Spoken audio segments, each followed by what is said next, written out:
Hi. ఇప్పుడు మీకు ఒక కొత్త రకం స్నాక్స్ తయారు చేయడం చూపిస్తాను. ఈవినింగ్ టైం కానీ మీకు ఎప్పుడైనా బుద్ధి పుడితే తినాలనిపిస్తుంది. చూడండి ఎట్లా చేయాలో చూపిస్తాను. చాలా బాగుంటుంది. దీనికి కావాల్సిందని ఐటమ్స్ బనానా చూడండి, చిన్న చిన్న ముక్కలుగా కట్ చేసి పెట్టుకున్నాను.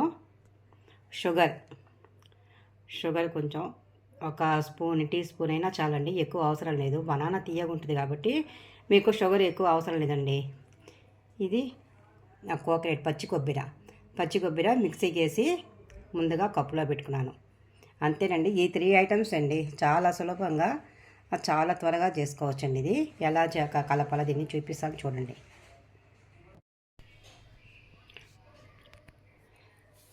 చూడండి, బనానా ముక్కలు ఒక ప్లేట్లో వేసుకురండి. ఇప్పుడు షుగర్ కొద్దిగా జాలండి. షుగర్ ఒక టీ స్పూన్ పైన మనకి, ఎందుకంటే మనకి ఆల్రెడీ బనానా తీయగా ఉంటుంది కాబట్టి షుగర్ కొంచెం వేసుకోవచ్చండి.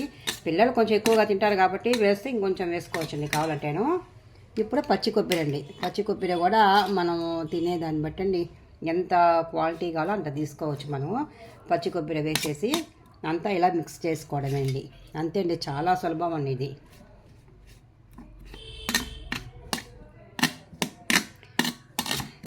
ఇలా కలిపేసుకొని ఒక 5 మినిట్స్ మూత పెట్టేసుకొని పక్కన ఉంచేసుకొని మనకి ఆ షుగర్ అనేది కొంచెం కరిగి అంతా బనానాకు పడుతుందండి. కోకోనట్ షుగరు అంతా బాగా మిక్స్ చేసి కానీ 5 మినిట్స్ పక్కన పెట్టేస్తే చాలా 5 మినిట్స్ అయిన తర్వాత తింటే చాలా టేస్టీగా సూపర్గా ఉంటుందండి. పిల్లలు కూడా బనానా తినకుండా ఉంటారు కొంతమంది పిల్లలు. ఇలా కానీ కలిపి ఇచ్చేస్తే మీరు వద్దన్నా కానీ బాగా తినేస్తారండి. అంతా చాలా బాగుంటుందండి.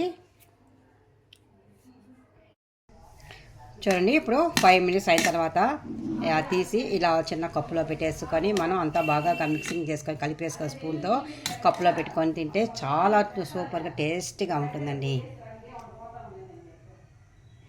ఈ వీడియో మీకు నచ్చినట్లయితే లైక్ చేయండి, షేర్ చేయండి, సబ్స్క్రైబ్ చేయండి.